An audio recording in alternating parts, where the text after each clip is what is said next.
right. So first thing I'm going to mention is that Ralsei art that Vank sent in the chat is hot. And so is the Muffet animation. You've been I mean, I can't blame you. I've also been a horn dog for all the stuff we've been seeing in chats as of late with your not Undertale obsession, but your Deltarune obsession. Yeah, I haven't really drawn anything Undertale related, really, have I? Just Deltarune shit. I saw that bitch. For the viewers at home, I've been dealing with a little bit of a field mice problem. And they have gotten so used to me now, and it's only been like a week or two, to the point where they just come and go. Like, they don't even fear me. Like, I tried, like, doing the punchies thing, and they don't fear me. They just look at me like I'm just, like, their fucking caretaker. And it's horrible and cute at the same time, because with their cute little beady eyes, you don't want to kill them, but I've set a plethora of mousetraps around here. And, I'm always terrified that they're going to come for my legs, and I don't think they are, because that's not what field mice do, but there's always that irrational thought. Sorry for the sidetrack. I might have to end up getting out the belt and whipping them. And you can take that out of context.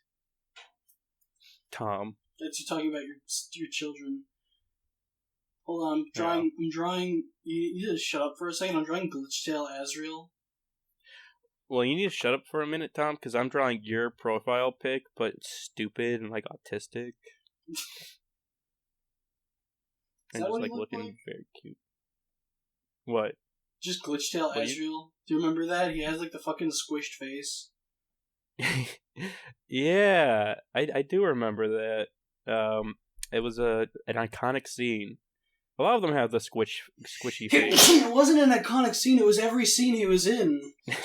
Which every scene he's in is iconic. Yeah. He's an iconic character in that series.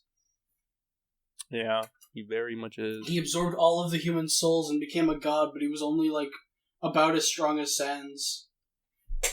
Sansa? Sans Serif. Yeah. We might both not be talking as much because we're both doing art. Because for those at home, and normally I don't do art while I'm on the podcast because I like to keep the entertainer, I like to entertain a bit. And I know that Tom's drawing, so usually it tends to be nice to have one person hold a conversation while the other person's kind of in a flow state doing art. But I've been real behind as of late doing thumbnail art for the cast, which you shall see, viewers, very soon. But as it stands right now, I'm working on thumbnail art as we speaketh, because I've just been bogged down with all this, like, fucking mousetraps in my life, just trying to get me to suck D. I won't have it. It tells you, I won't have it, Tom. Alright? My arm is so wobbly right now. Oh yeah, that's something we could talk about. And I think it applies to every artist trying to better themselves in the creative aspect. Because even though it doesn't sound like it, exercise is the key to happiness to some extent. What is it? What does they say at the end of infomercials? User experience may vary. Mm-hmm. That's a little caveat.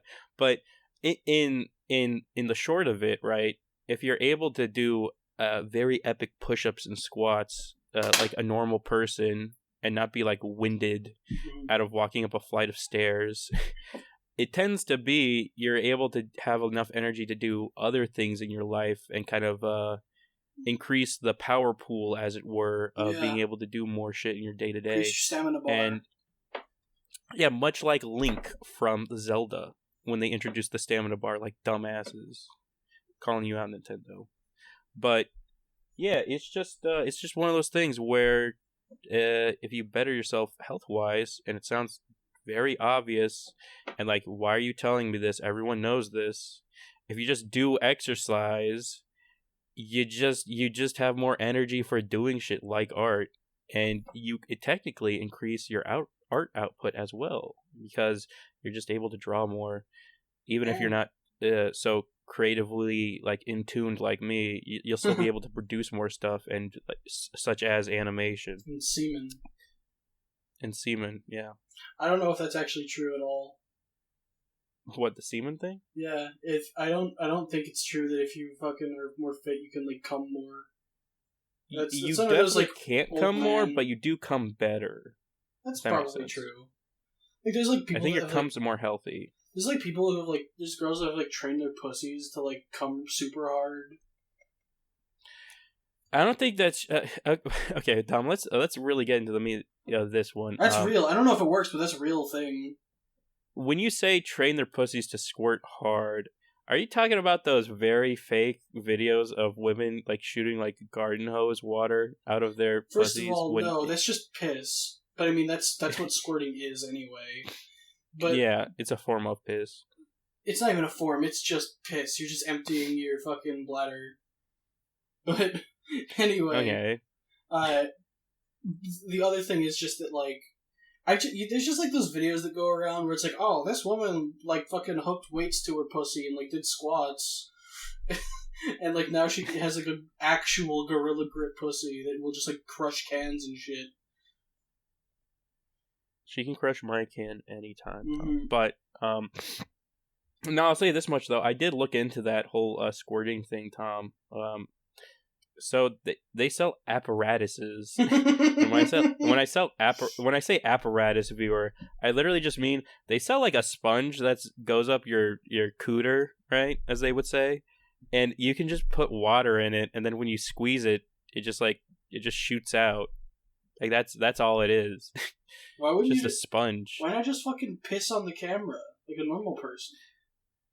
Like a normal person? Why not Yeah. just piss on the camera like a normal person? That's That what is Tom That's just what said. they usually do in porn. They just fucking piss on the camera. I guess because it's a little bit smelly, but like still, if it's a waterproof camera anyway, you're using to film squirting. Just fucking rinse it off. I like to imagine when you say waterproof camera, you're just talking about like one of those cheap ass cameras that you get at, like the novelty thrift store that looks like take like aquatic pictures like underneath the sea floor, and it's just like, you know what I'm talking about, Tom? Yeah. No, they got a guy with a fucking GoPro helmet on, laying down under her. Yeah. Like a fucking snowboarder.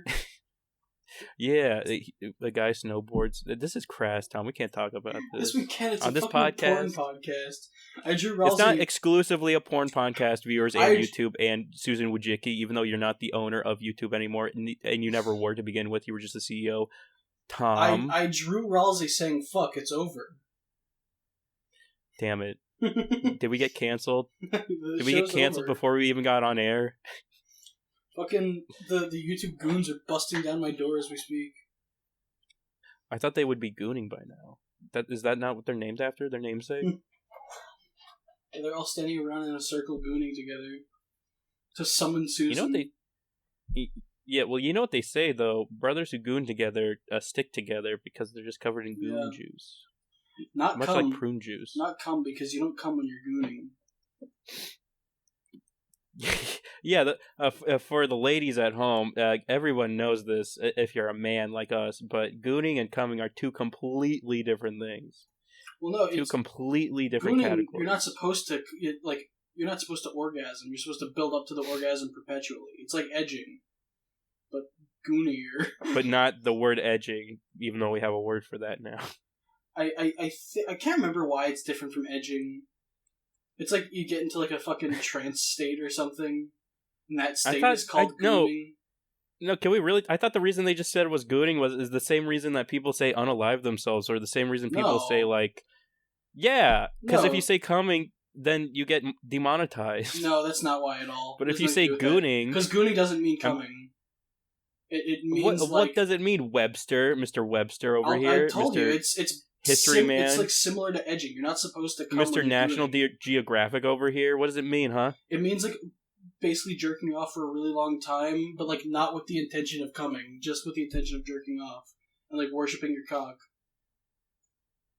I don't worship my cock. I destroy my cock. I do. This is crass, Tom. This is a horrible start to the podcast. This is a perfect start to the podcast. Wrong. Everyone is clicking off, so we can talk about whatever we want. There's no one watching. There's plenty of people watching. You can literally say any racial slurs you want. And I know that there's a lot of them. I know you got a lot on your mind right now. There is a lot of racial slurs, but that's neither here nor there, Tom. The fact is, that's what the point of the mask is. No, you can't, Tom. Are we this sad? Are we this depraved that we're out of material on episode? What is it, like 6 or whatever? We had one guest on, and now it's just end of the road. Yeah. Cut the line. We're done. We're not funny anymore. We can't talk about interesting stuff anymore. I think that it's just a rule that if someone says the fact is, you fucking cut them off as fast as possible and do the dream meme. Yeah, it's like a speedrun tactic. Is that a part of your 3 rules of comedy? Yeah, I was about to say that's the second rule of improv. Yeah, do the dream meme. By the way, who was your instructor? Because we didn't go to the same improv school, so I'm curious who your instructor's name was and their race and date of birth. Her name was Her name was. Yeah. Give me 1 second. Was it Susan Born again? God damn it! Just tell me, who's that like really shitty like comedian actress that everyone hates? Comedian. I don't know, Tom. There's a fair amount. You're gonna have to narrow it down a bit. The one that literally everyone Which one from hates. The Ghostbusters, Tom? No, it's Which not one? A Ghostbuster. Or all of them combined? That narrows it down. It's not a Ghostbuster. Oh, it doesn't narrow it down, Tom. In fact, it widens the range even more, like a birth canal. Amy Schumer. Amy Schumer. And Amy Schumer was my instructor. She was great. She was your instructor and idol, right? Yeah. You idolized her? She went up and she talked about her vagina for 45 minutes. It was great. Now I know exactly how to be funny. See, that's because you learned that the third, because you learned after the first and second rule of improv, which the first one is you never say no, right? Classic. The third one was you always talk about your vagina. Are you sure? Right? Because she said the first rule of improv was whatever the other person says, say no to it. I thought her one was if the person says something funnier than you steal it and you tell them that they're little than nothing. If someone on stage with you says something funnier than you just have to like say that same joke 8 more times in the same bit and like really stick on it because the audience reacted positively the first time. So it stands to reason, this is scientific thinking, that they will respond positively all the previous times. If you run an experiment multiple times, you're going to get the same result. So was the experiment for her Netflix special to see if people would laugh? If there was a camera in their face? She preferred not to talk about the Netflix special. She actually was screaming. She was red in the face when someone brought it up. Wait, hold on, wait a minute. So, as far as the timeline goes, Tom, you were getting improv taught by Amy Schumer after her trash bag special? Yeah. She was teaching everyone about how to be funny. She rolled out of a trash can and clambered up. Said, No, she didn't say that though. But she did say this though. She said, "I'm the trash man. I eat garbage." Right? That she said that. Yep, that's what she said. Right? She gets up on stage. She throws trash everywhere. Anyway, I'm tired. I'm so tired, Tom. For the viewers at home, I also have a sore throat. It's just, I have a limp. I have a sore throat. I got mice. It's just a whole ordeal today. Yeah, it's fucking crazy today. Tom, on the other hand, has had a pretty lax day because he didn't work today, huh? Yeah, my boss is shit and doesn't fucking get work. So the last thing I will say about about my time with Amy about Schumer Amy Winehouse was that in our last day she was like, I have a special guest, and she brought in her friend Rosie O'Donnell. She came in and she was like, everyone, I want you to watch this. But she was in her gorilla outfit from Tarzan. She shoved her hand in her mouth, ripped out a rotten tooth, and then she started walking around going, yeah. And then a bunch of fucking African poachers drove in and shot her and fucking dragged her away by a rope. How did they drive in? It's a school. Or were you doing improv outside? No, we were inside. We were inside. Oh. We didn't hear any walls crash or anything. She just drove in. They just drove in from off screen. dragged her Well, away. it's interesting you mentioned that the poachers were women, which, equal rights. So, fair game. Although, if you think about it, it wasn't quite fair game if they were poaching her. Yeah. Can't really say that on air, huh? We probably got to cut all of this. We can't talk about Rosie O'Donnell this way. We can't talk about the. I love that movie where it's Rosie O'Donnell supposed to be playing like an autistic woman, but everyone just watches it and says like, yeah, this is a documentary about Rosie O'Donnell and her fucking everyday life. It's so funny. Really? It's like, have you ever seen? Oh my god, have you never seen that? I've never seen the Forrest Gump parody of Rosie O'Donnell. That's Forrest Gump. It's so funny. It's like not. It's supposed to be this like respectful, like, oh look, it's a woman who like is differently able, but like she fucking hams it up. She does like, oh my god, it's hilarious. Instead of running across America, she swims across the national sea. Fuck, what is it called? It's like Phone Call with My Sister or some shit like that. Phone Call with... It's like a name like that. Or you mean like Her Story? It's like Bus Ride or something. Bus Ride? Rosie O'Donnell. They just took the concept of Forrest Gump, but only when he was in the bus. Yeah. That's all they gleaned from that movie. That is a story, Tom, and I believe you're gaslighting me right now that Rosie O'Donnell did there is a nostalgia critic video about it. Oh, if there's Riding a the bus with my sister. Video. Riding the bus with my sister. Anyone who wants a good laugh, watch Riding the Bus with My Sister. No. Tom. That doesn't make any sense because the title would actually be Riding the Short Bus with My Sister. Riding the Bus with Rosie O'Donnell. Yeah. Riding the Bus with Turk from Tarzan.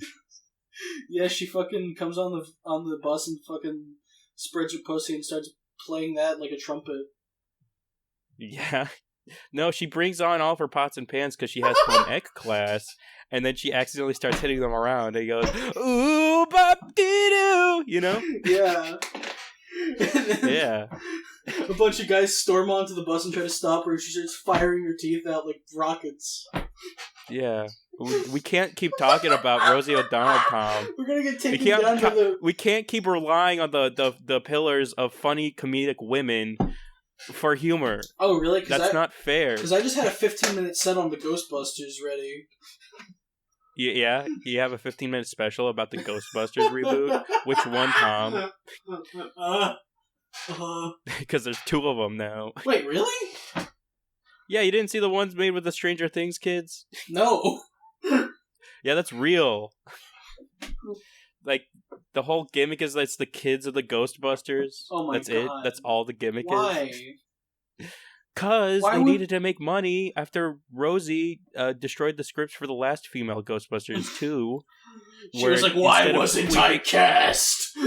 Yeah, instead of queefing into the mic and saying, that's a lot of wong wong tong tongs, because that was their joke for the second movie. Instead of that's a 1 ton of wontons, as they would normally say, because they were kind of like they were just trying to do that like comedic timing, but yeah, it just didn't air out, much like their queefs on that. I heard that Rosie demanded that there should be a scene where she kills the other Ghostbusters, and then not only does she kill them, but when they become ghosts, she sucks them into the like vacuum and imprisons them. She's not even in the first movie, Tom. Well, that's the thing. She wanted to be in the second movie. She wanted to be a Ghostbuster, and she wanted to kill the other Ghostbusters to show that she was better. Oh my god! And then Tom, we don't have to call it Tom, we don't have to call it Ghostbusters 2. We can call it something stupid like Ghost Busting Ghosters. Much like how the second Mamma Mia movie is called Mamma Mia, Here I Go Again. Much like after the titular name of the ABBA song, where they say that. I thought you were going to say they could call it Ghostbuster, because it's just about Rosie O'Donnell and her quest to become the greatest Ghostbuster of all time. Maybe they should call it Ghost... Well, if it's Rosie O'Donnell, maybe they should call it Ghostbuster Rhyme. Ghostbusterino. The fucking mouse is still there. He's just pittering back and forth behind my desk and By the way, it's ridiculous. Virel is in the chat. She posted a nerd bell emoji. I know. We're just gonna have to... this is a little, I guess, spoiler. I don't know. We'll have her on probably next time. We can schedule it. we just gotta. It's a timing thing, right? We just gotta figure out the good time for everyone. That's the hard part with casting, especially this late at night. Viewers, we're recording very late at night because I had to do a bunch of errands, for the farm errands, as it were. Yeah, that's what they call them. Yeah, not everything's all fucking sunshine and rainbows and drawing titties and butts every day. You know, sometimes you gotta put your nose to the grindstone and buy bird seed for the bird feeders. Sometimes you gotta crawl around in a crawl space and crush your fucking right nut. Yeah, and sometimes you gotta clean out the fucking koi pond filters when you gotta clean out the koi pond filters. That's just how it goes. That's how it rolls. All right, I have koi fish. All right, deal with it. They make nutrients for plants. That's about it. That's all they really do. Why do you keep putting... So you have that box with the big skull and crossbones on it, and you keep shaking that into your koi pond. Well, because it's like Schrodinger's koi pond. That's what that experiment is, right? Where you don't know if the pellets you're shaking in there are poison or not until the kois all die. And as far as I can tell, I haven't observed poison food in that box yet because I haven't looked in the box. So... But all the koi are dead. As far as I can tell. What? But all the koi are dead. It's just you haven't checked the box itself yet, so you can't say for sure. It might be correlation. Yeah, they could just be sleeping. It could be correlation, not causation. Yeah, they could have just died from like all the hawks and like owls. Yeah, I don't know why they got terrified of them. But why would they? Oh, they just got scared. Yeah, well, because as we all know, hawks and owls will never eat a koi because of how disgusting they taste. Mm-hmm. That's true, by the way. That nothing eats kois because they just taste foul. Oh, is that true? Like, yeah, that's just their defense mechanism. Like, that's it. They're also bottom feeders, so it makes sense. Fun fact for all those for your koi heads out there, I know how much artists are extremely into koi fish. We have a huge population of fans who are they're not artists, they're just watching for the koi content. Yeah, the koi talk. You know, the koi hour, as we like to call it. And it's funny because with all these horny artists, you think like koi talk, oh, is that like some sexy like ASMR thing? No, we just talk about koi fish all the time. Mm-hmm. And I know what some people are going to say, aren't koi fish just catfish? No, catfish taste better. I thought koi fish were basically just goldfish. No, see, that's a whole other thing, Tom. They're not goldfish. They're koi fish, hence the name. Well, aren't goldfish themselves like weirdly related to catfish and koi fish? I can speak on that because I'm not a goldfishologist. All I know is that koi fish are bottom feeders, much like our audience members. So, yeah, I hate to break it to you guys. That's the name of our fans. It's the kois. We call them kois. That's actually not bad. The kois? You're going to call them the kois? Yeah. Our little koi fans. I don't know. It has a ring to it. We could call them koi like koi, not like the fish, but like the act of being koi. Because they never talk to us because they're too ashamed to talk to people who do smut. Right? Mm-hmm. They're both. It makes sense. It makes sense in my head. But yeah. So, it's a pretty lousy day. Looks like he's trying to trick me into fucking coming. Oh, we could talk about that. We can talk about... Because we're not only exercising, but exercising our right to not come, at least for Tom's sake. I have been coming every day because there's a little weird... Sorry, this is the Cum Talk Hour. I'm surprised you made it this far, but this is the Cum Talk Hour where we talk about our masturbatory habits and why we've changed them up. We flipped the script, as it were. So for me, naturally, I only whack it like once, maybe twice a week, and I think that's a healthy thing to do. And Tom, on the other hand, comes like 5 times a day every day until he's just had his fill, or I guess lack of fill, because he's emptied everything out. He emptied the reserves. And we had this conversation earlier about how Tom, for whatever reason, is able to come like an unearthly amount of cum, like just in like a day, while me, on the other hand, if I try to like come twice in a day, I'll be like extraordinarily fatigued and like quite literally I've told this verbatim to him that like my ears will ring and like I get like tunnel vision and shit because like I just get so like fatigued after the second come. And you're probably thinking to yourself, oh, Spark, you're just a sick little weak goblin man who doesn't lift. He doesn't lift, bro. And quite the opposite, quite the contrary. Tom, in fact, is less he's out of shape while I'm in fact in shape. I do a lot of exercises, quite a lot, and I work 12-hour shifts just throwing boxes like a fucking sailor, throwing tea bags and whatnot. And it baffles my mind. It baffles my mind quite a lot that Tom, for whatever reason, has the stamina in which he can come thrice a day at the very least and not have like this weird like ear ringing thing or like tunnel vision or like being like out of breath. And I think, call me crazy, that it's either a weird thing where he's just trained his cock enough to produce a lot of cum, or I think I might be overstimulated. Yeah, you're simply built different, Tom. You're simply built different. Or it might be the fact that I get overstimulated or some dumb bullshit like that and I just can't handle it. I mean, no, because what you're describing is what most people have, where like they just fucking, they nut once and then they're good for like a couple days. My dick is just like, no. Like, when I was like younger and like I started watching like porn and shit, I never understood in like porn or like hentai or whatever when like the guy would come and then their dick, especially hentai because it would be built into the plot, so you couldn't even argue it's like just what the actor is doing. Like, they would come once and then their dick would go soft and the girl would be like, oh, come on, you can keep going, and she'd like have to jerk him off for like 2 pages before it would get hard again.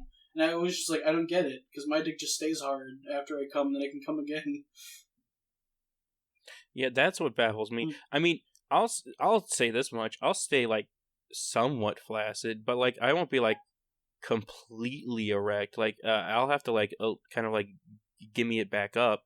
But like, you know, it's just strange. It baffles me. It's just probably a weird genetic thing. Although Milkshake does bring up a good point. One of our audience members that. It could just be I'm using all my sperm reserves for doing cool muscle stuff, which I don't think that's how that works. I think that's just you're conflating like testosterone with how you get less of it when you do steroids or whatever, or you get more. I forget. Anyways, it somewhat diminish your semen. I assume that's what people say. Yo, I was saying, what if, like, me not coming for a week is just gonna, like, supercharge me? Like, I did, like, a couple push-ups. What if tomorrow I wake up and, like, my butt muscles are fucking bulging out, tearing apart my shirt? Tom, you're gonna wake up tomorrow and you're gonna be like, finally, it's been a week, and you're gonna come. And when you come, it's gonna flood your basement.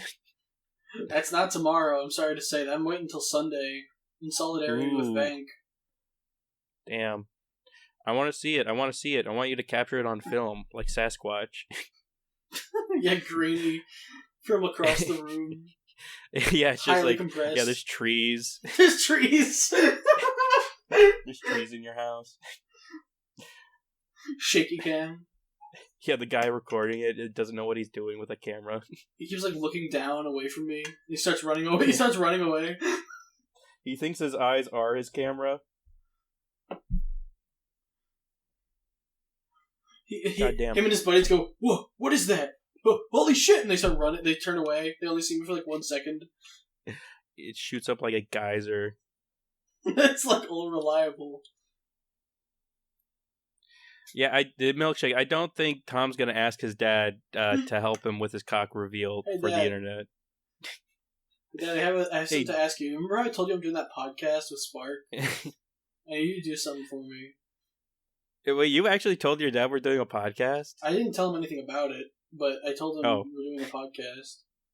My dad wouldn't care. That's cool. He wouldn't give a shit that it's like a porn thing. Your mom, on the other hand, though, would and cry. Flip a lid. My mom would have an instant heart attack and collapse. It's so funny because that's basically the same family dynamic I have. My mom would probably flip her shit, but my dad would be like, oh, that's cool, whatever. And he goes back to, like, obsessing over H.R. Geiger. That's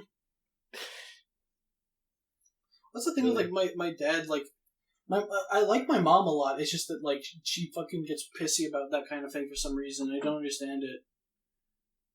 We can talk about that too. Like, I don't know what the deal or the hangups of like modern society are still with like sex. It's this weird ass like Protestant church bullshit where it's like I think people for a long time now, and me, I'll say this much: I kind of got like a shakedown of it too, where it's like you're supposed to kind of, you're not supposed to even talk about sex. It's just like one of those things that's like it stays in the bedroom, which I think can be healthy to some extent.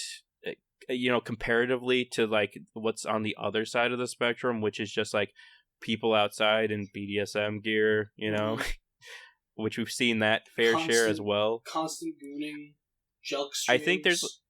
think much like anything, there's a good balance of the two where it's like, public displays of affection are great, but, wearing your fucking a BDSM wear or like having like a vibrator up your ass and like using passerbyers as a way to get off. They call me crazy, but I feel like You're that goes a tad bit. Yeah, I'll be called a bigot. That's fine, whatever. I make porn, but yet I'm a bigot. That's the life we live, Tom.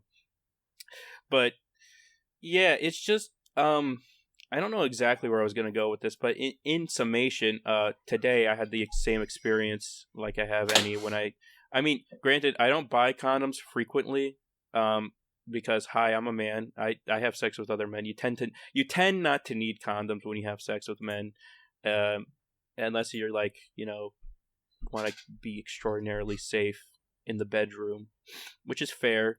But if you know your partner well enough, then you kind of don't need condoms. And I bought condoms because I might be having relations with a, as the internet would say, femoid, which I find foul. I think they should just call them women or something. But it's just yeah. And anyways, I bought condoms today at a convenience store, and I live out in like the Midwest area where there's farm country, but it's also like there's a college town, a few like ticks. So it's like this weird mix of like just like farmers / like college people, and like even weirder, which you wouldn't think about it, is like the college that is like near me to dox me further in this podcast is like very affluent, and it's like I guess it's just well known. Hold on, I gotta take a phone call later, Tom. Okay. Fuck this podcast.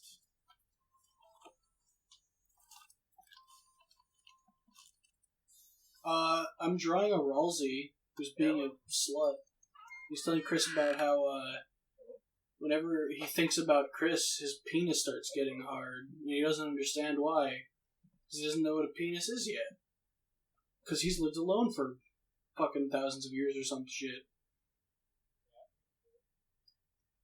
I have no one to fucking bounce off. Give me someone in the chat. Give me something to work with here. Fucking Spark over there is talking to his girlfriend or some shit. Oh, Milkshake, what is it? Tell me, please. Give me something to work with here.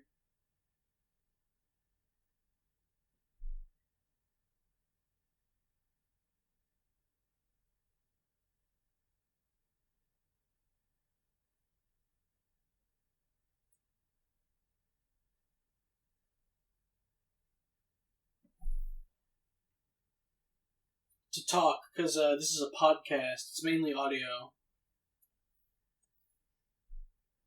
But you can also give me art ideas. This is such a shitty part. This might end up just getting cut out. Milkshake wants to talk about belly. No, that's fair. I do like belly.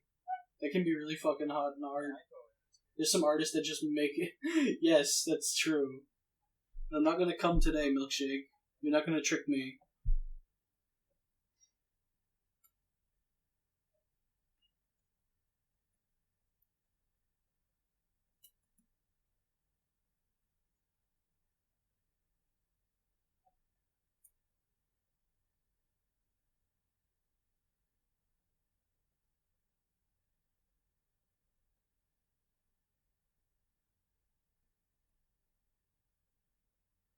Damn, that's another good one.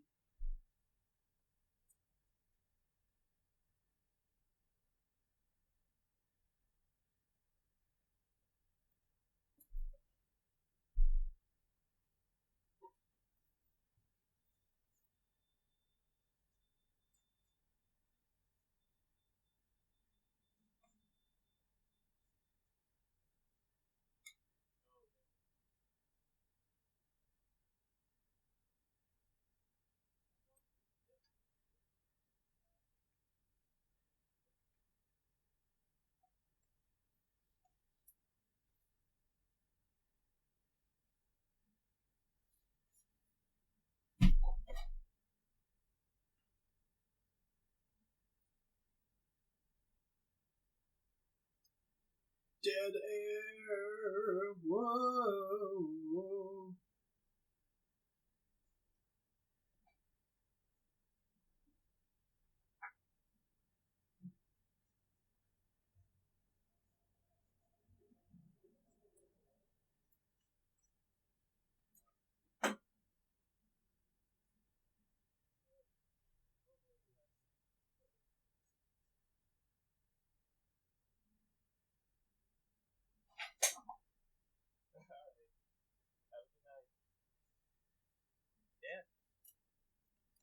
Alright.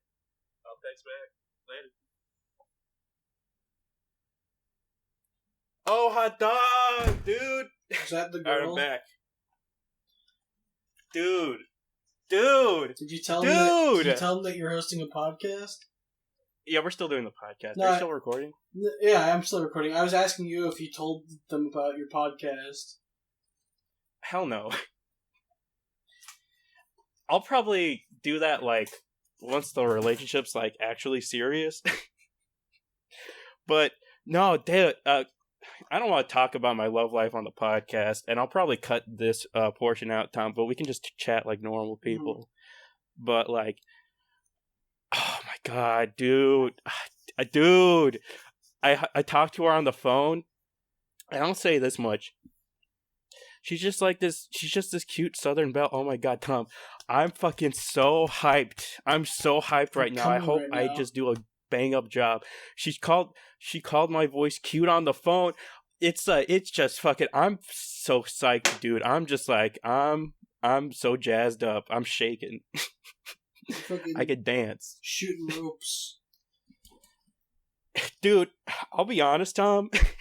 Not to sound depraved, but every time we talk, like on the phone or just text, I have been like doing a lot of pre-coming. And I'm not proud of that. I'm just doing that in general. Yeah, well, yeah, you're doing the no nut thing. Oh my god, I'm so excited for this date tomorrow. It's gonna go so well. Good luck. I thought you said Friday. Huh? Well, no, I asked her if we could like change it around so I could meet her sooner. Because I'm a sly dog like that. Oh my god. It's gonna be so fucking good.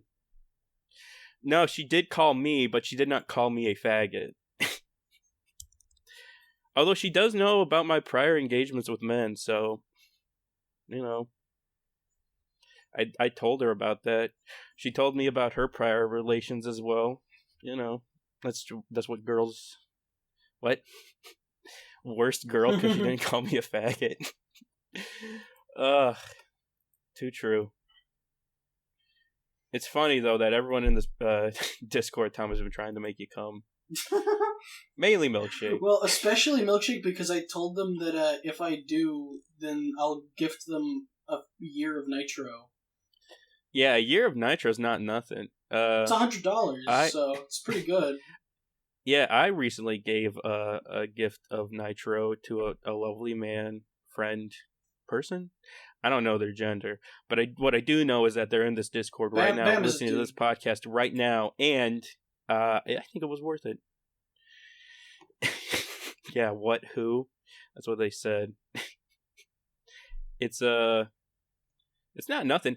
I honestly, they said that too. What does that mean, Bam?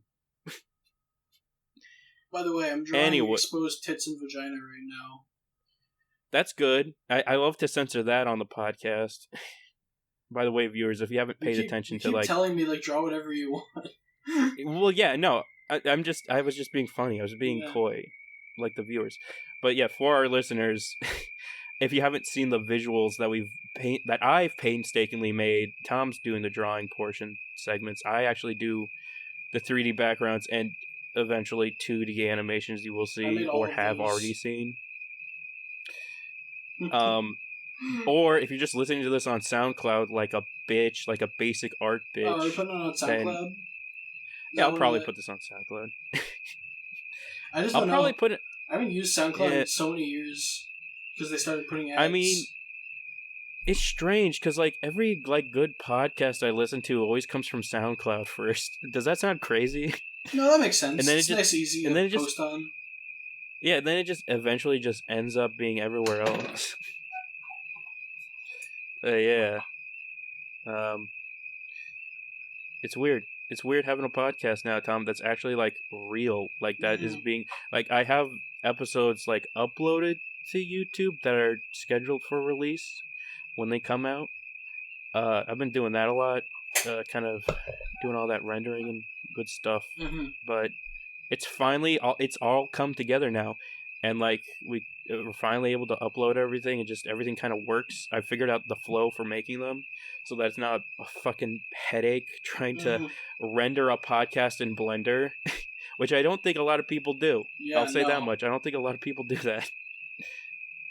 They might like render like a 60-minute like GIF that like rotates around and then just repeats, which is fucking easy.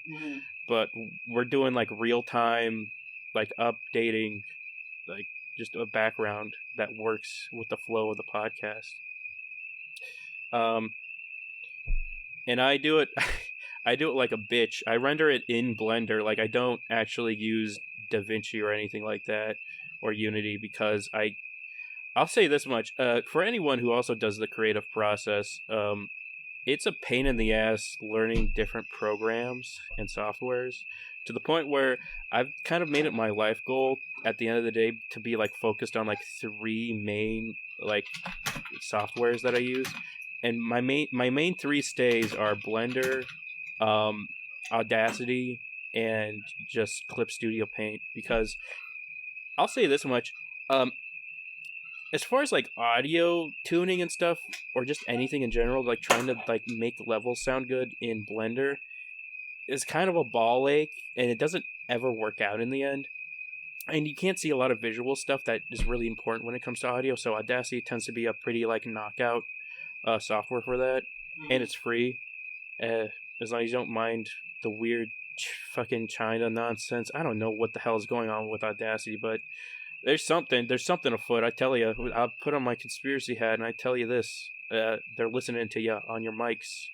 They've been listening since fucking 9/11, Tom. No, that was the exact day that China bought Audacity or something. I have no idea what you're talking about. Because that was a reference to how after 9/11, America did wiretapping on Americans. Oh. Remember when our very few civil liberties got demolished? Yep. Yeah, this podcast privacy. This podcast is about the Patriot Act now. Yeah, it's about not only the patriarchy but the Patriot Act. So deal with it, feminist femoids. I'm not making a Wario milkshake. Yeah, I do a wah. But check out the stream. Yeah, no, I won't, because I'll have to rewatch it like several times on the podcast when I'm editing it. But what I will do is this time I'll explain more about the programs I use for people who are interested, I guess. You could probably talk about your experience with CSP as well, where I think I've talked about this before, but like I used the normal ass CSP, which is CSP Pro. It has less features, but it gets the job done. Well, I'm talking about my original. Oh, okay. When I was OG. Yeah, I did buy the full version now, mainly for this podcast, so I could actually animate longer stuff. Because with CSP Pro, you can only animate 12 frames. Still handy though. Being able to animate 12 frames is pretty handy, because a lot of like intricate loops or just like good animations tend to only be about like 5 frames or so. Yeah. 5 to like 6-ish. if you know what you're I'd doing. say like 8 max for like a nice short loop. Exactly. And you can do a lot with that. And what you can do is to get around the whole, like, oh, you can only animate, 8 frames is, export the images sequentially using CSP, and then put those images into DaVinci, and then, set all your ratios right for the frame rate, and then have the pictures go at the exact same frames and places that they need to go, and then have audio, mixed in with that, and like sync it up if you do audio stuff on top of it. And that's a ball ache. I hate doing that. So the biggest advantage, I will say, with CSP EX is that not only are you able to animate an infinite amount of frames, as far as I can tell, but you also have the ability to sync audio extremely easy, because you are able to put audio into CSP, and just sync it up, and it's nice and easy, and it works in one go, and then you can format it however you choose, and that's kind of the same thing with Blender, which is also why I like Blender. It's very similar in vein. If you have the only problem with Blender is if you have a very good PC, and I mean, like, I don't just mean like very good, I mean like what you're getting good. Like, you have a graphics card that has more than 8 gigabytes on it, like, that it has like 32 or like 16, and then on top of that you've maxed out your RAM, and like on top of that you've done other stuff to your computer that will just help your experience as far as rendering goes. Because for context, an hour-long podcast such as this, which can sometimes extend to 2 hours, takes roughly 6 to 8 hours to render in full in Blender, which ain't nothing. That's a pretty big chunk of change. But back in the day, it probably would have taken like 24 hours up to like 2 days, just because the hardware wasn't there at the time. Mm-hmm. And if you go back and you even talk to people who've just rendered videos like normally, like just for like simple video editing, not even like making like 3D images move and stuff, it would take like a decent amount of time to just render like a funny YouTube video that was either 10 minutes long or an hour. Like, that shit is like balls to the wall ridiculous, especially back in the day. Now, however, technology has gotten so just like out of this world that like rendering kind of real time, it's almost like a one-to-one thing if you really know how to optimize it for the most part. But when you don't optimize it and you don't like do all the cool little quirky things that like lowers the quality of the video, then it tends to take a bit longer. And that's kind of where the rubber meets the road in that regard, when you're trying to learn Blender and trying to make like really good stuff that's very long. But that being said, much like CSP Pro, Blender you can still use for smaller projects and be totally fine, and you're not like chugging your computer and like waiting for the days for your like waiting for Blender to crash because you just don't have enough RAM for it, right? So in that regard, I do like Blender in that aspect as well. Both programs, for the most part, are great for doing small projects, and then you can upscale those projects if you get better hardware, or if you get better software in CSP's regard. I don't know, Tom, if you wanted to talk about any of your CSP experiences using that program. I mean, in general, I'm not great for like the technical aspects because I don't really use any of the technical features. I'm very much just like I treat CSPs very similarly to how I treat a sketchpad. What I will say is it's well enough optimized that even on a pretty shitty PC, I can make like what I use now is a 10K by 10K canvas, and then I'll start drawing on a layer, and then once that layer is full of doodles, I'll hide the layer and then just start drawing on the next layer up, like make a new one. I've done that up to like over 200 layers on a couple of them before, and I've never had any performance problems. Granted, I have a very, very good PC, but even on shitty PCs I've used before, like, I've never had performance issues with Clip Studio. Even on pretty, like, heavy, like, lots and lots of shit going on. Yeah. Yeah, I mean, I'll say this much. Yeah, CSP is very well optimized. Like, for instance, I run CSP on my. I won't say shitty because it's technically not shitty. Hardware wise, it kind of is. My Surface Pro 7, and for those wondering in the art world, why the fuck would you get a Surface Pro 7 when you could get like a cool fucking iPad or like a Cintiq or a fucking Bamboo Wacom or whatever the fuck? The main reason I got a Surface Pro 7 wasn't necessarily just to do art. I mainly got it because it was like the Swiss Army knife of laptops in my eyes, where it's like, hey man, if you want to draw with this, you can. The stylus works well enough. Like, Tom will say it's a bit laggy, and he's not wrong, but if you're not like super crazy about that kind of stuff, then it does its job and it does it well. I think that you should try out my tablet. Like, next time we do a meetup, I might bring my tablet with me, because it was, if I'm recalling correctly, which I might be exaggerating it in my memory, it was like pretty badly laggy. Like, I could watch the pen following my pen around, which is not good, but yeah, it's good enough for what you want, I suppose. Yeah, I'll add on to that. It tends to get laggier with the more programs that are opened, and when you try to do what I try to do, which is stream the Surface Pro 7, which I think I might have found a better way to do it. Anyone wondering because I'm sure someone's had the same idea as me, where it's like, man, I really wish I could use my Surface Pro 7 and like have a second like UI or something like that, or a second like window or just a monitor I could look at on top of it. There is a way.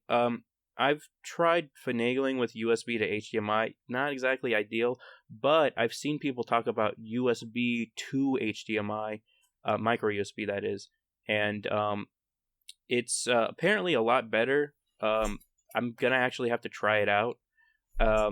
And what I will do is I'll just mirror the image on my Pro 7 onto the monitor of my choosing, and then see if it works. And then if it does work, then I could just stream my Surface Pro 7 extraordinarily easily, because it won't actually be having to run like OBS in the background, doing all this weird finagly shit to be like, oh yeah, then project onto here, then I'll capture with this HDMI capture device. Like, it'll be a lot easier if I'm just able to plug the HDMI cord into the capture device and then plug the micro USB into the Surface Pro 7, and then it's just mirrored, right? In an ideal world, that's what I want. We'll see. I'll let you guys know if that experiment works. It probably will, because that's what a lot of forums are saying. But in summation, the reason a lot of the times the Surface Pro 7 will run slow is because its CPU is not designed for like multi-processing a lot. So if you just like have CSP open, then you have like Google Chrome open, and then you have like some other dumb bullshit running in the background, it will lag a fair amount. But if you just have if you're just using one program, it'll work like a dream, and you really won't notice a huge amount of lag.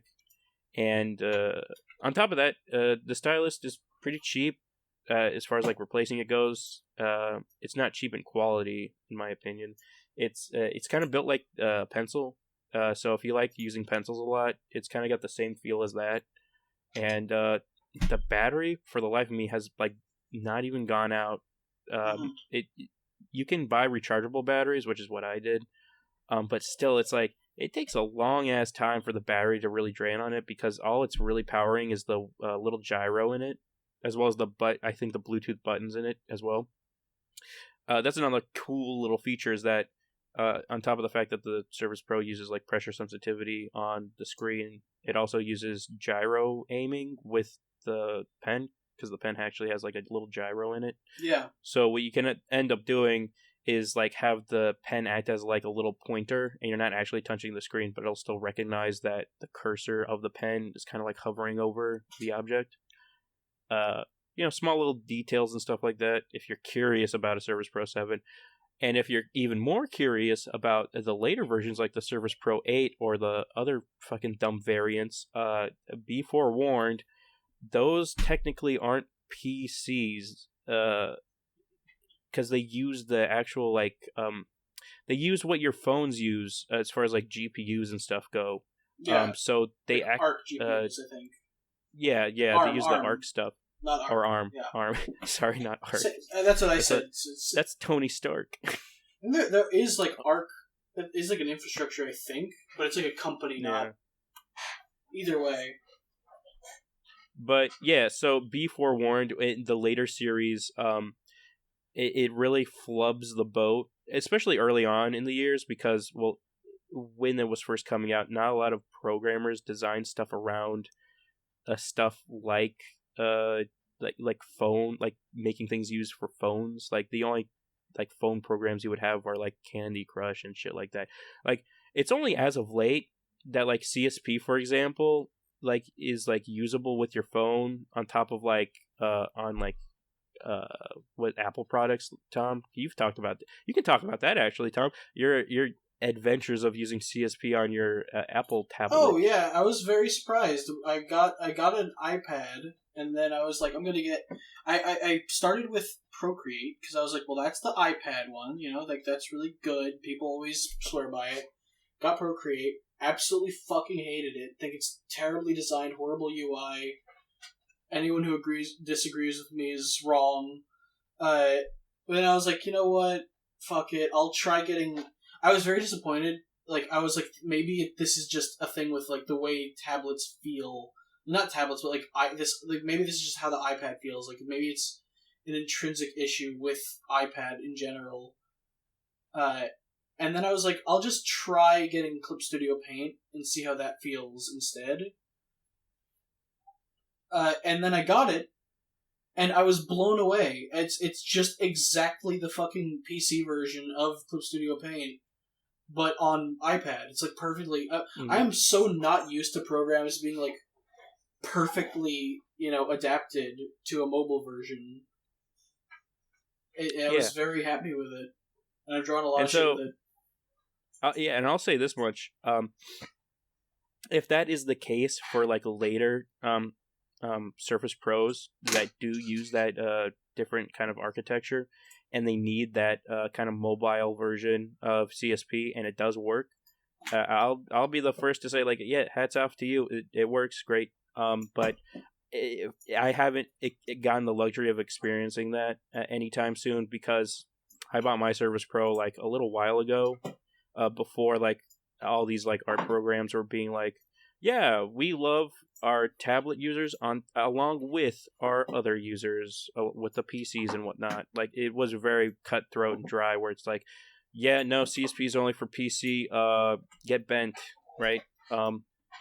So it, I'll eat my words. Like if I check out Tom's little CSP setup and be like, wow, there's no latency and it just feels good to draw. I will say, great. Spark, if you have just a good PC, why not just get like a nice, like, maybe $100, $200 tablet and use Cintiq. That when you're at your PC? Don't get a fucking Cintiq. Fuck that. Get a cool Cintiq. Get a mobile Cintiq to get all the dead pixels in it. Get an XP pen. Maybe get like a Huion. Don't get a Cintiq. That's overpriced. You're not going to get that much bang for your buck. What are you talking about, Tom? Cintiqs are the bomb. I'll say this much. Cintiqs are a meme because of, for those who aren't in the know, because like back in the day, like Cintiqs were kind of like your only one that those were the only like screen things. Mm-hmm. No one was making like these other variants. Like you would literally have to transition from like bamboo, like plastic garbage. It's not garbage. It works for people. Scratchy, a little bored, and then you have to look at the screen while you draw. Yeah, that's what I started on. I started with the Wacom equivalent of that called Intuos. Yeah. But go on. But yeah, so it was either that or you transition into buying like this absorbent, like ridiculous.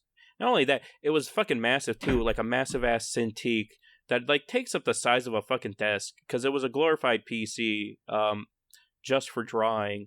And then like later down the line, Cintiq made their mobile version of Cintiq, which was hot garbage because like dead pixels would pop up like constantly, like. Even later in life, like they would still have like an insane amount of dead pixels just show up to where it's like very apparent. And in the field of drawing, having dead pixels on your little drawing surface isn't ideal. So, I don't know what the deal is with Cintiq. I think it's literally just the market shifted, and more people were like, "Hey, more people want these drawing tablets, so let's make a company for that." And then Cintiq was like, "Wait, hold on, guys. We have to try now."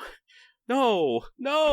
Yeah, I mean, like... And that's kind of where we're at right now. I remember when I got my first tablet, which was probably 8 years ago now, I got a Huion. Well, no, like I said, I started with the Intuos, but then I was like, I want a screen tablet to connect to my computer. I got a Huion, real big one. And I was between, do I want to get a Huion or do I want to get a Wacom, like, Cintiq? Because those were, like, the big ones at the time. I think that XP Pen existed, but, like, it wasn't as big of a competitor as it is now. Mm-hmm. And upon like doing research, I was like, oh, the Huion is just as good as, if not better than, the Cintiq. Same resolution, same general specs, except a quarter of the price. As in, the Cintiq was $2,000 and the Huion was $500. And that Huion, like, it had color issues, that was the main problem, but I also never made an attempt to, like, fix them by, like, adjusting the monitor settings. So that might have been partially my fault anyway. Yeah. But, like, other than that, it served me incredibly well for all of the years I used it, and it's still perfectly good. I just, like, I'll probably set it up with, like, a secondary computer or something. Or I'll give it to, like, a friend, like, fucking Beck doesn't want it, maybe Milkshake? Wink, wink. Ooh. But maybe at the Ars meetup, wink, wink. Maybe get stopped by the TSA, wink, wink. They think it's a bomb, wink, wink, and then everyone gets on the ground. They'll smash it on the ground for no reason. That'd be horrible.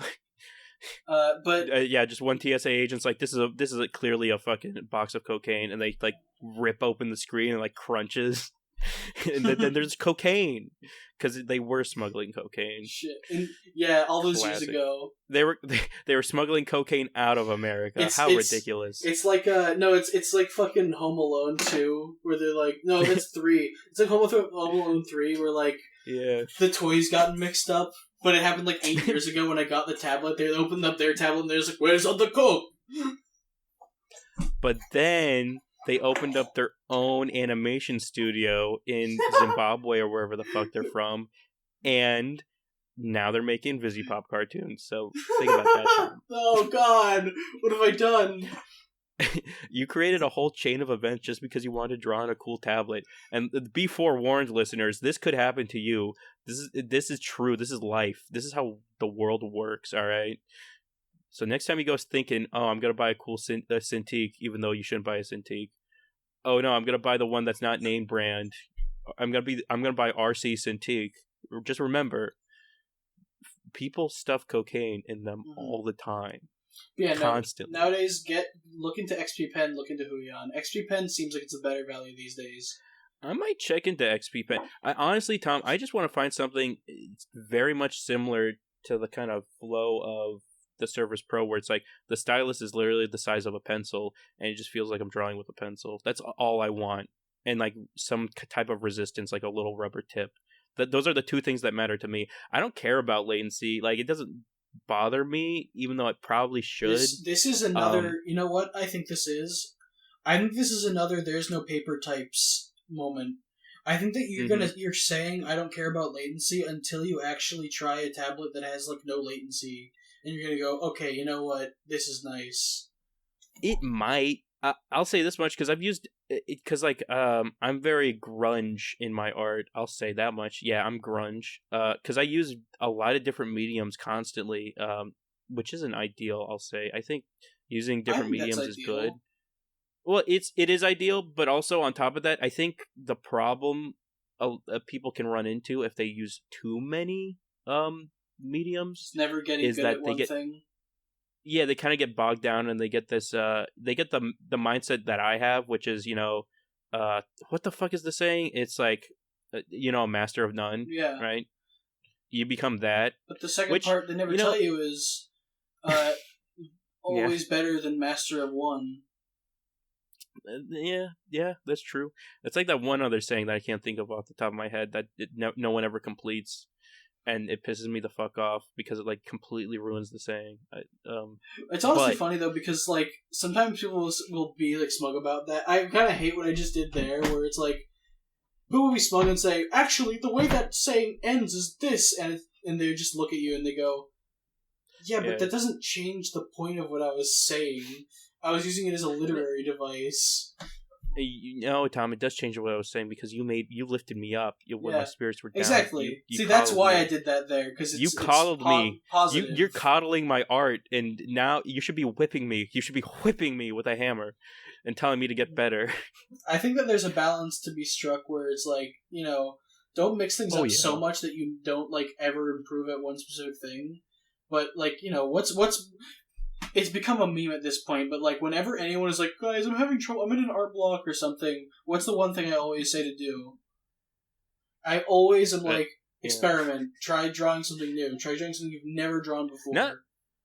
I'll say this much, I think people should go one step further, because I think a lot of reasons why people get into an art block is because they think that they have to think creatively, and that's a whole other can of worms where it's like, if you're stuck trying to think of something creative, chances are high that you won't think of anything creative because you're not thinking of being creative. You're thinking of the idea of being creative, which is redundant, because creativity strikes like a lightning shot usually when you're doing something else that doesn't necessarily pertain to the idea of creation. So I always try to encourage, maybe just get like a secondary hobby that's also very creative and like takes full advantage of the fact that you know how to do art or color theory or stuff like that. But for example, I like baking cakes. I bake a lot of cakes on top of woodworking and a myriad of other small little things I do. I haven't baked a lot of cakes recently just because of where I'm at right now, living wise, not emotionally. But yeah, it's just one of those things where it's like, if you take up a new thing, a new skill, and you learn small things, you learn how to optimize it, or you learn how to put your own spin on it, then you're not worried about like thinking about making creative art. You're worried about the other project you're learning how to do, and then hopefully, like, just through working through this other medium or project, you'll think of something creative on the other end, and then in an ideal world, you'll just flip-flop between the two, where it's like, oh, I'm baking a cake. Oh, that's a really good idea I just had about drawing. And you start drawing, and it's like, oh, that's a really good idea I had for making a cake. And then you go make a cake, and then it's just like, it's this nice, it's like a nice little helix, a nice little flow of like, hey, I've kind of run the well on being creative in this aspect, but I just learned just randomly while I was just having an empty thought in my head, hey, I could do this other creative thing, and it'll come out great. But yeah, I will say though that sometimes you'll get really, really, really in a rut on doing their art the same way over and over. Like, I won't name names, but there's someone on the server who's like trying to really reinvigorate their art right now, and I was telling them like, you should experiment. And one of the things I said was, I just gave them straight up like a prompt, like, okay, draw a character that has like the Pearl body type, like, tall and lanky, and like, because they typically draw very stocky characters. Yeah, like broad shoulders, yeah. Yeah. I was like, draw someone who's just like very dainty, skinny, super tall, made out of twigs. And then they pinged me and they're like, hey, I drew it. And I was like, this looks great, genuinely, like, but this isn't at all like that body type. This is still, they're neither lanky nor tall. This is just the body type you always draw. And it's this weird mindset people get in where they just get stuck drawing the same thing over and over. It's like same face syndrome. That's why a good way of jolting yourself out of that is to like, instead of being coy about it, being careful and like, I'm going to do a little tweak. I'm going to draw my eyes slightly differently than usual. It's like, no. Go completely crazy. Do like, if you draw like realistic, like semi-realistic anime shit, draw like CalArts fucking cartoon characters. Just go like to the opposite end of the spectrum, and you will learn a lot about like your art in general. Yeah, you'll also drive yourself crazy because you'll be like, especially if you're like one of these like very high detailed people, and like I'll say this much, I think it's a lot easier transitioning from, say, like a painterly type of art to a more cartoony style. I think because it tends to be, I don't know if you've noticed this, Tom, where the very like, Studio Ghibli people, or just like anyone in general who like has a very big passion for big kind of grandiose projects, they tend to have really good like offhand cutesy art styles for like little chibi things. That they don't do a lot because it's mainly just a thing that they do for fun. It's something you'd never see them do unless you're like with them in the room and you see them draw a little cute thing. I'm sure fucking Bob Ross had something to that effect too. I'm sure he had like little sketches of like sparrows or something he liked to draw. Yeah. 100%. Yeah. Yeah. What's weird is I always thought that too, exactly what you're saying. Like, well, if you're able to draw like amazing realistic painterly shit, you must be able to just bang out cute little faces like easily. But I've met a few people. I can't think of anyone off the top of my head, but I've met people on the server who are like, yeah, I can like draw really good like anime faces or like realistic portraits and stuff, but I cannot draw cartoon faces. I just can't do it. Mm-hmm. And it's like, because to me, like in my head, that was always like, this is intrinsically harder. This is on a different level, but it's like not as black and white as that. Yeah. Another kind of like weird side tangent I wanted to bring up about that was like, I think what really tends to happen is, much like math or like English writing or just like any process where there's like a step-by-step process, because art, even though it is creative, that tends to have like a step-by-step process for anyone in the creative endeavor when you're like building up like something as simple as just drawing a character, right? Because there's a way that you draw the torso, there's a way that you draw the face, there's a way you draw everything, and it eventually turns into this weird kind of headcanon thing where all you're really doing is just playing like that Newgrounds game or just like any of those like old like web games where it's like, oh, I drag the cool sunglasses over here on this character, and then I draw the t-shirt over here, and it's like, that's all you're really doing in your head. Granted, it takes a little bit more skill because you know how to draw the forms and stuff, but you know, I know plenty of artists. What's happened to me before in art is like I've gotten into these situations where I get too used to how I'm drawing, and like what'll happen is the good parts of my style that I developed will remain, and developing an art style is a bad way to put it because I don't do it intentionally. It just is how. That's a whole separate side tangent, but I'll stick to this topic. I'll get really, really good at the good parts of that style, and I'll just focus on those. But then the bad parts of the style will get no attention because I'm just going through the motions of like a process, and they'll just keep getting worse and worse and worse until they're just so exaggerated that they ruin the style. And it's because like I'm just going with the motions of this is how I draw right now. I'm not actually trying to like think about how I'm drawing. I'm just going without thinking, and it's a big problem sometimes. It doesn't happen so much anymore because I check myself on that, and really I don't always force myself to mix up the style, but at least I'm like, I want to do different body types or something like that to really keep myself on my toes.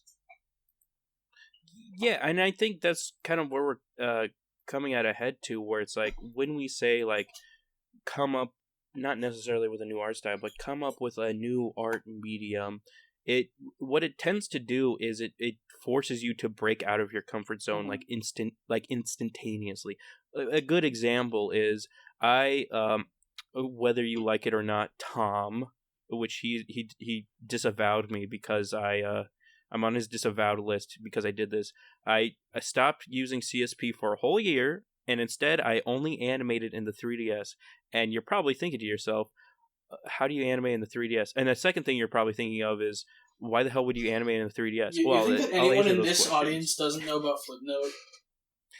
I don't know. Maybe. Because, like, I'll say this much, Tom. I think it's only recently that I think Flipnote has gained a weird kind of resurgence on the internet. It got very like dulled down to the point where there was like only one kind of main staple animator a lot of people knew, who was 3D animations, you know? And even then, they kind of transitioned out of actually animating in the 3DS and just used software that made it look like they were animating in the 3DS, even though they were just using like, you know, some other art program on the computer that you could just do pixel art in, because that's really all it is. Yeah, let's be honest, that's fair. Guys. But the reason for doing it in the 3DS and using Flipnote was to break out of my comfort zone, which my comfort zone was, hey, I'm able to zoom in on like very detailed pieces, or hey, I'm able to do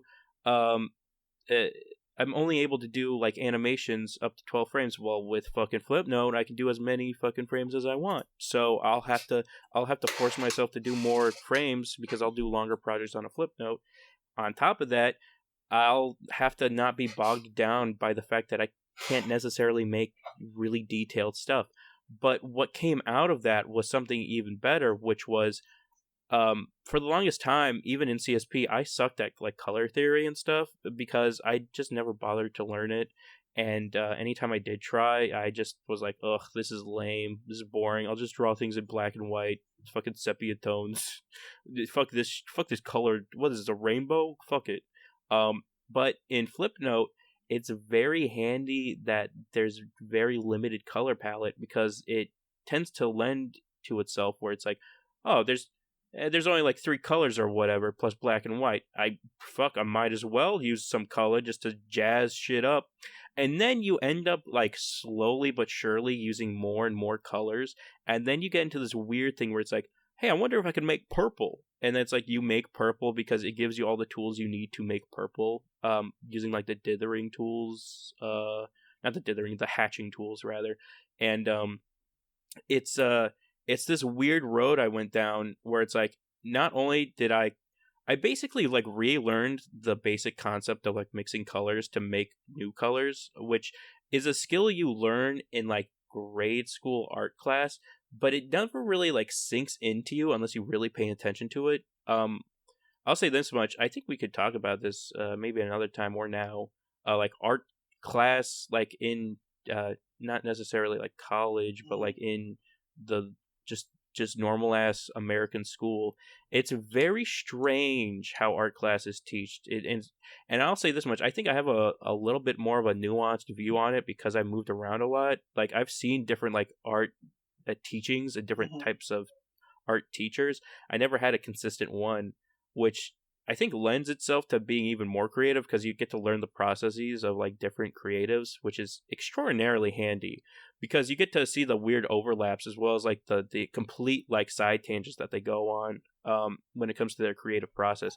So it kind of helps you in that regard, being able to like understand just how to make things faster and better when it comes to art. But when I limited myself in the 3DS, it allowed me to kind of rediscover, like, oh, hey, wait a minute, I can make brown by mixing all these colors together. Or, whoa, I totally forgot that technically yellow is one of the primary colors when it comes to traditional art, but when it comes to digital art, it gets replaced with green. Yeah. Like, that's a weird thing that no one talks about a lot. Because, as we all know, or if you don't know, your screens are made up of RGBs, which stand for red, green, and blue, which is the LEDs used for making the colors. But with traditional art, the original, like, 3 staple colors you would use to make all the other colors was red, blue, and yellow. Yeah. Though I think that most digital art programs are designed now that the blending will just mimic that. Yeah, for sure. And I'll say this much. If you really go down the weird rabbit hole that is like displays and colors, and like even going to the nth degree of being like, oh, okay, so what's the difference between like a CRT and like a fucking OLED screen, and then what's the difference between this one and that one?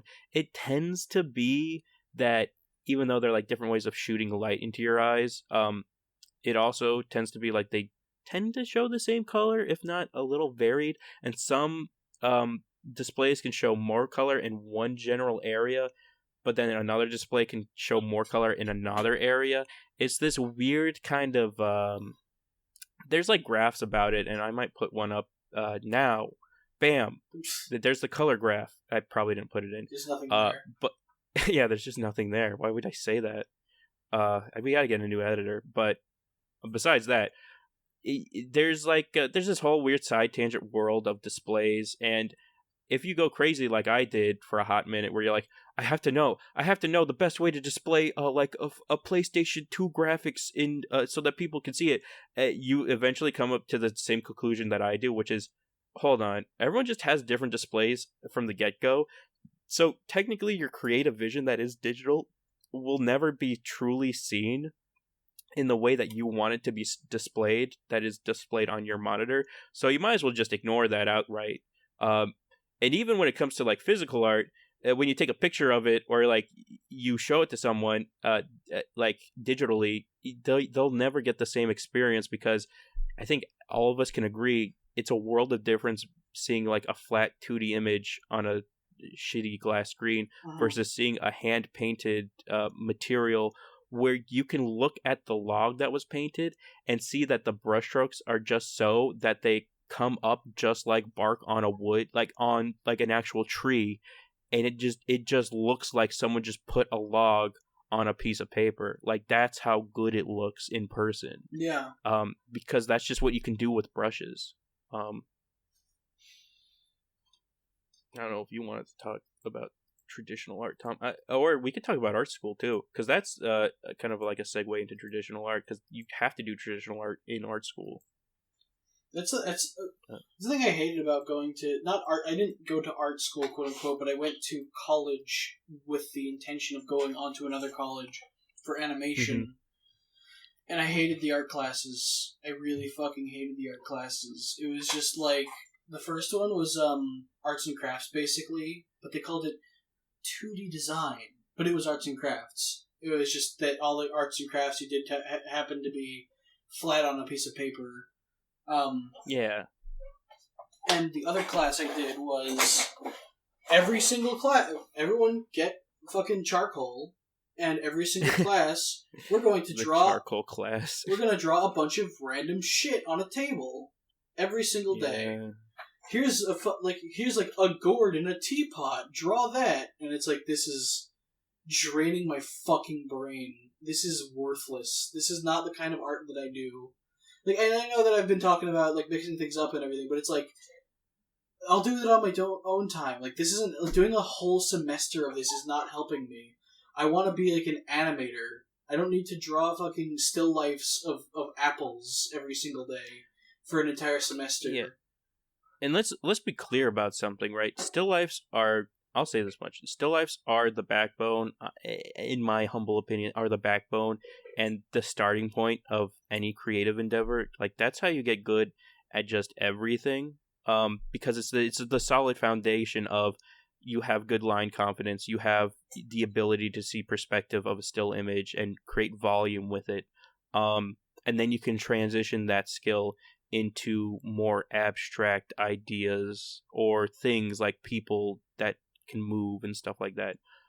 And the thing, though, is about still lifes is that's something you should be learning in high school, and that's something that we have learned in high school. I don't know about your experience, Tom, but even when I wasn't taking high school art classes, I was taking high school woodworking classes, and I think that actually helped me more than taking normal art classes, which sounds like obtuse, but because you learn the isometric art style in woodworking, because you have to make blueprints of the things that you were going to make in woodworking class, so that your teacher knows, hey, you're not just going to put two 2x4s together and just you call it good and just use this as a filler class. You're actually going to have to draw and design the furniture you want to make, so that not only do you know how much materials you're going to use, but how it's going to be put together properly.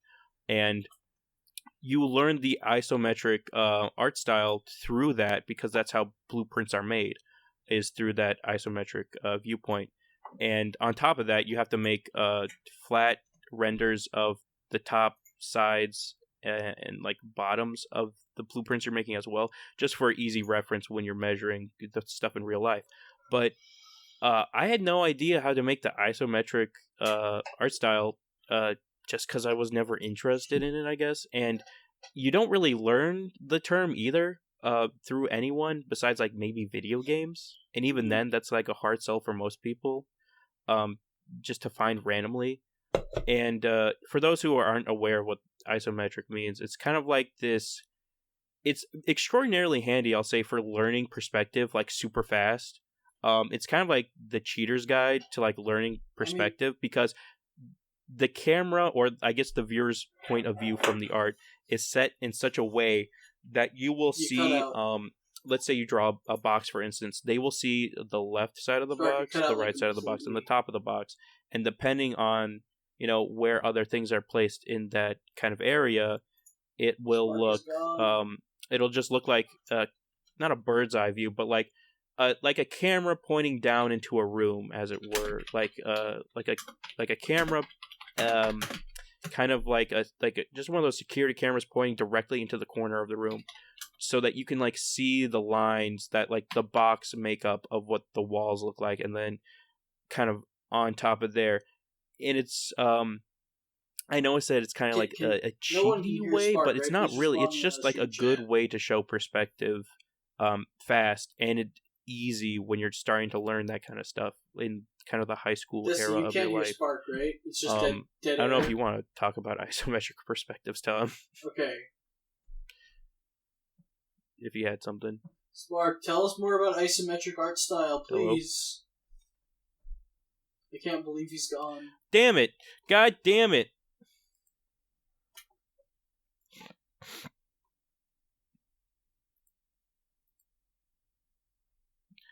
I disconnected. Oh, he just left the chat.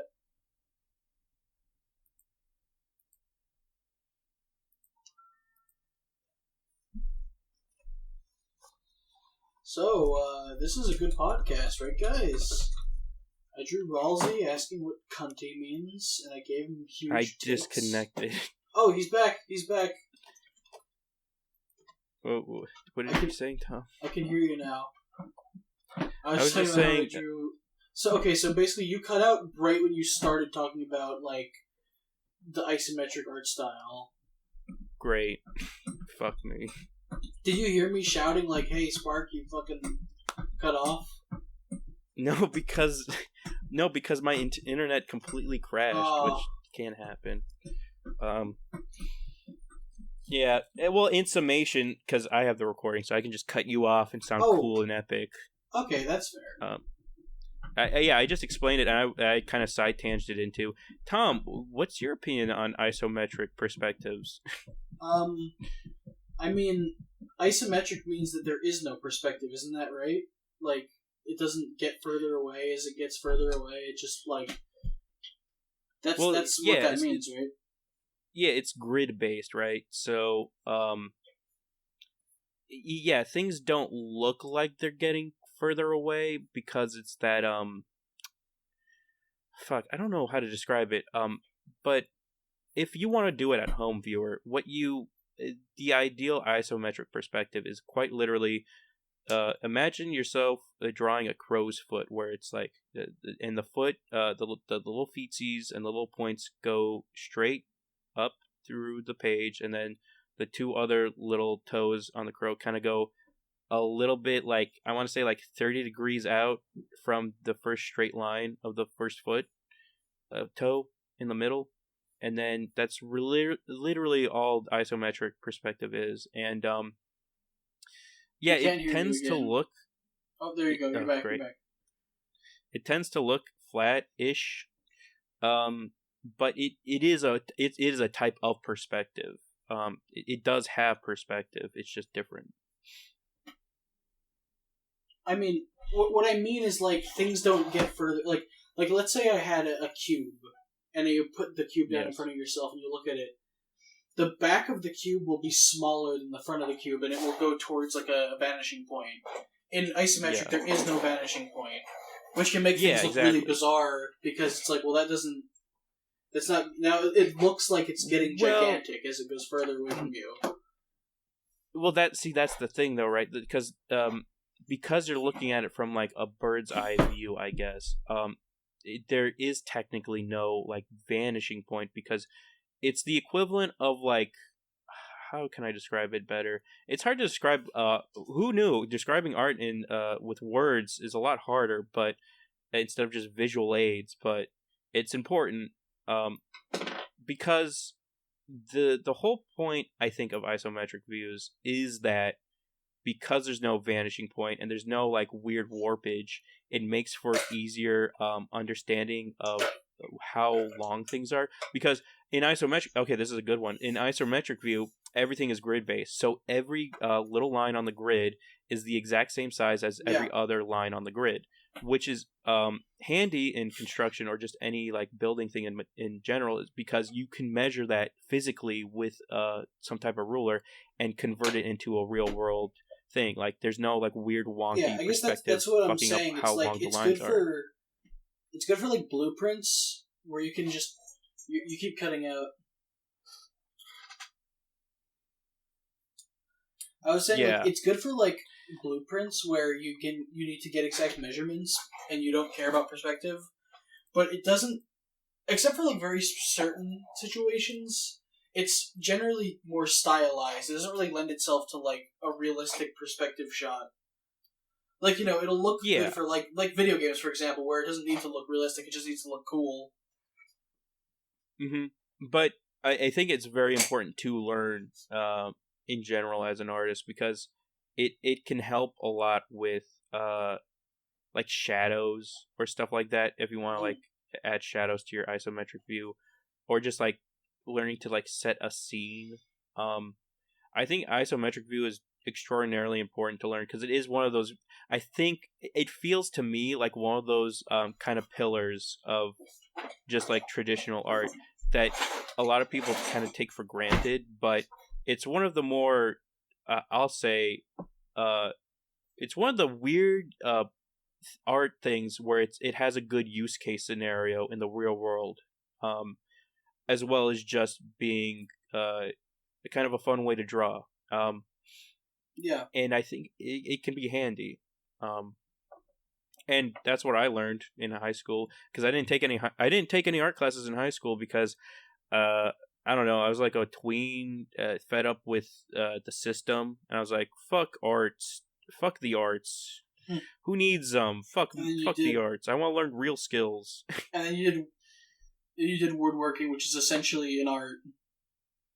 Yeah, well, it's an art form now. It's crazy to me because it's like, back in the day, yeah, you kind of needed carpenters to build you chairs, because like there was no IKEA, there was no iPad.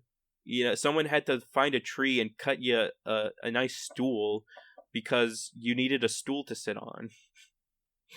But now anyone can buy anything, and it really takes the art out of arts and crafts, as it were.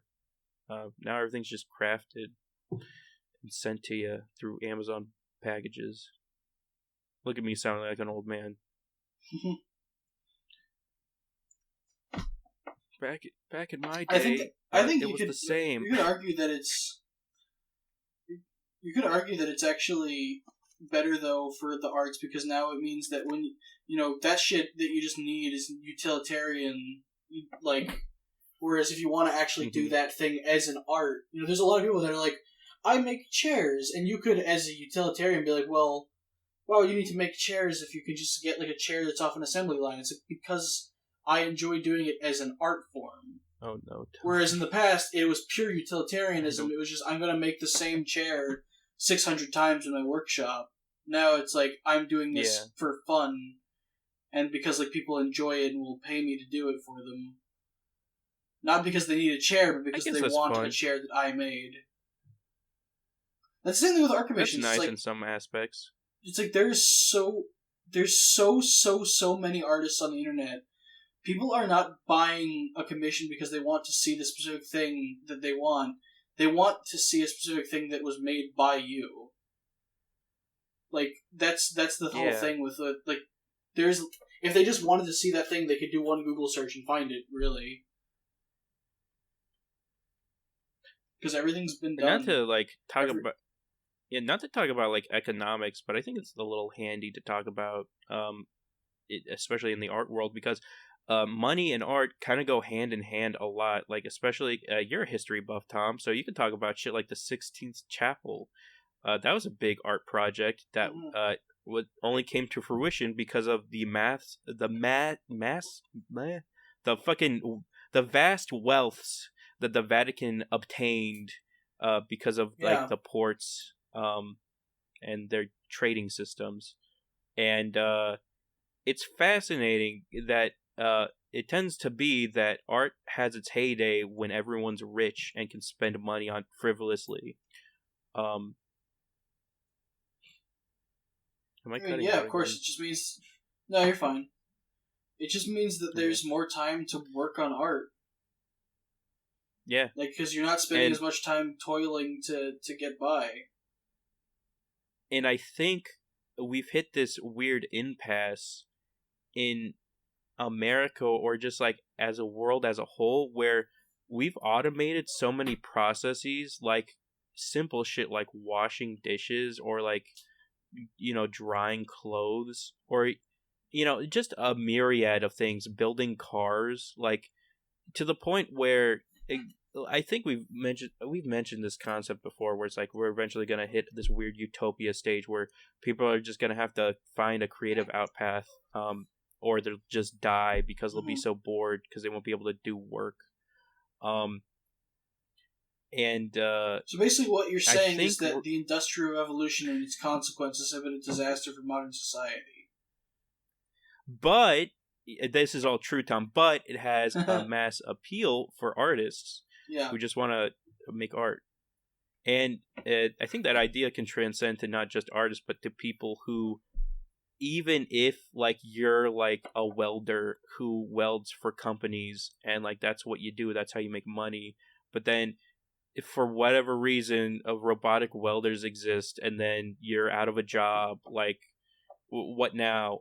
You can use that skill of welding in just like a creative endeavor for fun, because the need for money goes through the Yeah. wayside once like these five big companies are like, yeah, we don't really need money anymore, so just play around, do whatever the hell you want, and then the world collapses. But we have an infinitesimal amount of time to make art, and it's great.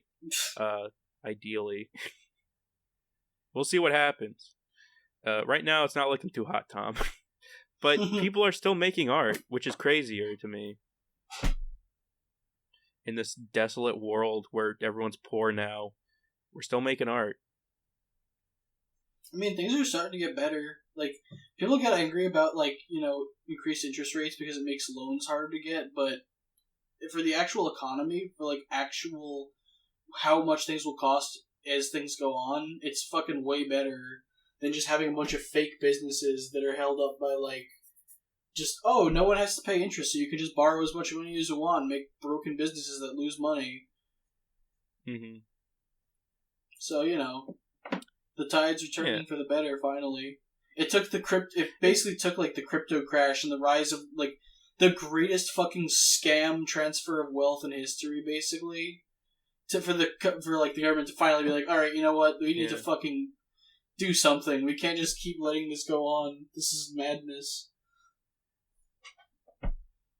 Yeah, it's fascinating how, because even back in the day, like with the Great Depression and like the Roaring Twenties and all that, it took a fair amount of time to like get back on the uptick. And like we've literally, it's weird how fast crashes happen and go away in our life. Like the fact that we've lived to see two major market really crashes strange? in our lifetime is This is boggling. actually something that gives a lot of perspective on the modern economy.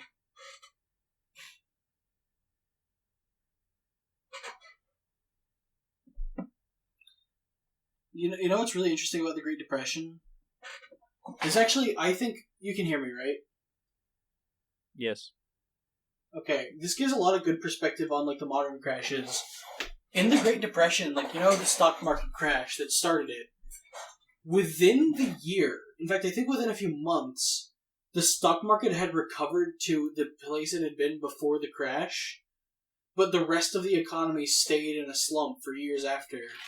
And I think that's really analogous to like 2008, like that crash, and to a lesser extent even the dot-com bubble, where it was like, yeah, the stock market basically was fine.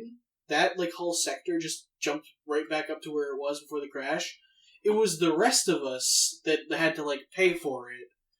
Like the stock market did fine. Like that just kept going. We've been in a perpetual bull run since 2008, but like everything, like there's still just been economic ripples from it that have been affecting the rest of the actual economy.